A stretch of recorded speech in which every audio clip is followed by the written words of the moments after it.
ভাবুন তো, বলটা খেলোয়াড়ের ঠিক পাশেই পড়ে আছে, কিন্তু তিনি সেটি খুঁজছেন সম্পূর্ণ উল্টো দিকে।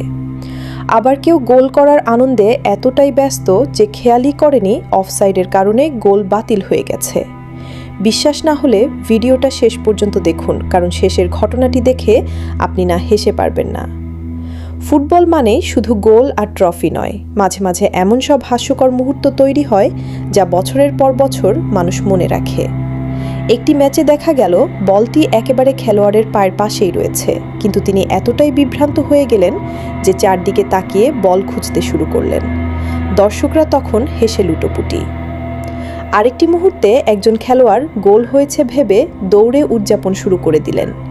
হাত নাড়ছেন, লাফাচ্ছেন, সবাইকে জড়িয়ে ধরছেন, কিন্তু কয়েক সেকেন্ড পর বুঝলেন খেলা তো এখনো চলছে, বল আদৌ গোলে যায়নি।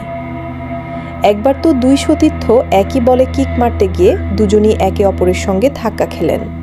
বলটি ধীরে ধীরে সামনে গড়িয়ে গেল, আর প্রতিপক্ষ সহজেই সেটি নিয়ে চলে গেল। পুরো স্টেডিয়াম তখন হাসিতে ফেটে পড়েছিল।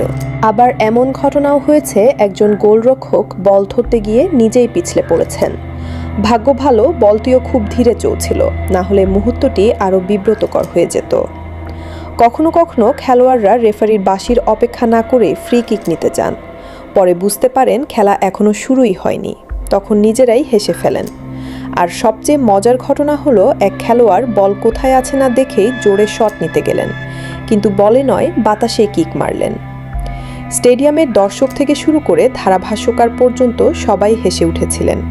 এটাই ফুটবলের আসল সৌন্দর্য, কখনো চোখে পানি আনা আবেগ, আবার কখনো এমন মজার মুহূর্ত যা বারবার দেখলেও হাসি থামে না। আপনার দেখা সবচেয়ে ফানি ফুটবল মুহূর্ত কোনটি কমেন্টে জানাতে ভুলবেন না। আর এমন আরও মজার ও অবিশ্বাস্য ফুটবল ভিডিও দেখতে এখনই সাবস্ক্রাইব করে রাখুন।